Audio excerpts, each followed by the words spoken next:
ನ್ಯೂಸ್5ಗೆ ಸ್ವಾಗತ. ಚಪ್ಪರದಹಳ್ಳಿ ಗ್ರಾಮ ಪಂಚಾಯಿತಿಯಲ್ಲಿ 2023-24ನೇ ಸಾಲಿನ ಜಮಾಬಂದಿ ಗ್ರಾಮ ಸಭೆ ನಡೆಯಿತು. ತಾಲೂಕಿನ ಬೆಟ್ಟದಪುರ ಸಮೀಪದ ಚಪ್ಪರದಹಳ್ಳಿ ಗ್ರಾಮ ಪಂಚಾಯಿತಿ ಕಾರ್ಯಾಲಯದ ಆವರಣದಲ್ಲಿ ಕರ್ನಾಟಕ ಪಂಚಾಯತ್ ರಾಜ್ ಕಾಯ್ದೆ 1993ರ ಸರ್ಕಾರದ ಆದೇಶದನ್ವಯ ಗ್ರಾಮ ಪಂಚಾಯಿತಿ ಅಧ್ಯಕ್ಷರಾದ ಶಶಿಕಲಾ ಅಧ್ಯಕ್ಷತೆಯಲ್ಲಿ ಹಾಗೂ ಜಮಾಬಂದಿ ಅಧಿಕಾರಿಗಳಾದ ಕರುಣಾಕರ್ ಸಿಎಸ್ ರವರ ಸಹಾಯಕ ನಿರ್ದೇಶಕರು, ತಾಲೂಕು ಪಂಚಾಯಿತಿ ಪಿರಿಯಾಪಟ್ಟಣ ಇವರ ಮಾರ್ಗದರ್ಶನದಲ್ಲಿ ಕಾರ್ಯಕ್ರಮವನ್ನು ಏರ್ಪಾಡು ಮಾಡಲಾಗಿತ್ತು.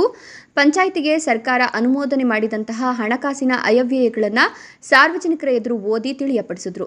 ಇವುಗಳಲ್ಲಿ ಸಿಬ್ಬಂದಿ ವೇತನ, SGSY 15ನೇ ಹಣಕಾಸು ಯೋಜನೆ, ತೆರಿಗೆ ವಸೂಲಿ, ಸದಸ್ಯರ ಗೌರವಧನ, ಕೂಸಿನ ಮನೆ ಅನುದಾನ, NREGA, SBMG, ಎಸ್ಕ್ರೋ, ಬ್ಯಾಂಕಿನ ಬಡ್ಡಿ, ಇತರ ಗ್ರಂಥಾಲಯ ಯೋಜನೆ, ವರ್ಗ, ಅಮೃತ ಗ್ರಾಮ ಹಾಗೂ DD ಪಾವತಿ ಇವುಗಳ ಖರ್ಚು ವೆಚ್ಚಗಳ ಬಗ್ಗೆ ಓದಿ ತಿಳಿಸಿದ್ರು.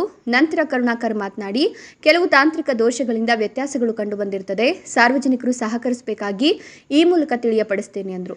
ಈ ಸಂದರ್ಭದಲ್ಲಿ ಗ್ರಾಮ ಪಂಚಾಯಿತಿ ಅಭಿವೃದ್ಧಿ ಅಧಿಕಾರಿ ಶ್ರೀದೇವಿ KK, ಕುಮಾರ್ HB, ಕಾರ್ಯದರ್ಶಿ ಗ್ರೇಡ್ 1 ಮಂಜುನಾಥ್ SK, ದ್ವಿತೀಯ ದರ್ಜೆ ಲೆಕ್ಕ ಸಹಾಯಕ ಕರ ವಸೂಲಿಗಾರ ರಮಣಯ್ಯ, ಗಣಕಯಂತ್ರಗಾರ ಮಹೇಂದ್ರ, ಉಪಾಧ್ಯಕ್ಷೆ ಸರಸ್ವತಿ, ಸದಸ್ಯರುಗಳಾದ ಗಣೇಶ್ CS, ಸುರೇಶ್, CPCK ವೆಂಕಟೇಶ್, ಪ್ರೇಮಮ್ಮ, ಬಸವರಾಜು, ಸುನೀತಾ ಹಾಗೂ ಅಂಗನವಾಡಿ ಕಾರ್ಯಕರ್ತೆಯರು, ಆಶಾ ಕಾರ್ಯಕರ್ತೆಯರು, ಸಂಜೀವಿನಿ ಒಕ್ಕೂಟದ ಅಧ್ಯಕ್ಷರು, ಮಹಿಳಾ ಸ್ವಸಹಾಯ ಸಂಘದ ಸದಸ್ಯರು ಈ ಸಂದರ್ಭದಲ್ಲಿ ಹಾಜರಿದ್ದರು. ಪ್ರಕಾಶ್ CJ ಜೊತೆ ಶಾಂತಕುಮಾರ್, ನ್ಯೂಸ್5 ಪಿರಿಯಾಪಟ್ಟಣ.